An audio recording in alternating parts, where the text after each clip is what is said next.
So let's start, guys. Our topic for today is all about TikTok Pay Later. Use it wisely. Ano bang ibig kong sabihin na use it wisely, guys? Ako kasi guys, for example na lang yung sarili ko, guys.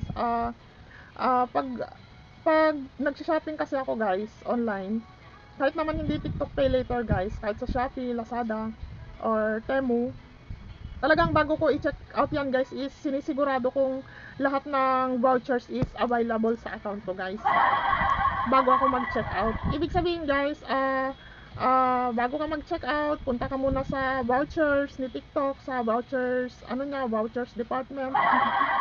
I-claim all mo lahat yung mga available vouchers doon para ma-stack sila sa account mo, para pag mag-check out ka, pipili ka na lang kung anong accurate vouchers ang magagamit mo para sa bibilhin mo kay i-check out mo sa shopping platforms like TikTok. Dahil ito nga, guys, is TikTok Pay Later, utang siya. So sinisigurado ko talaga, guys, na kahit utang siya is nakakakuha ako ng malaking discount. So yun nga ang ginagawa ko, guys. Bago ko i-check out yan, sinisigurado ko muna na na-claim ko lahat yung mga vouchers for the day.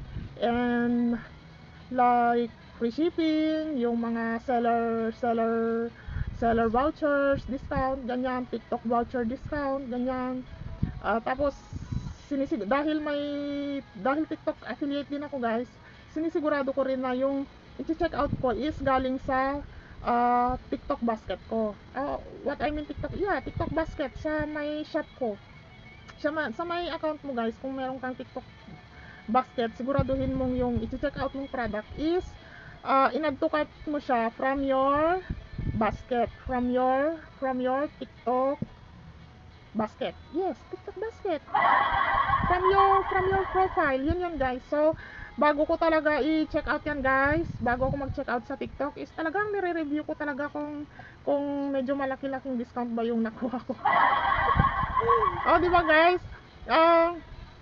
Nakakatuwa lang din minsan tong si TikTok Pay Later dahil bukod sa utang na naka-discount ka pa ng medyo malaki-laki or maganda-ganda.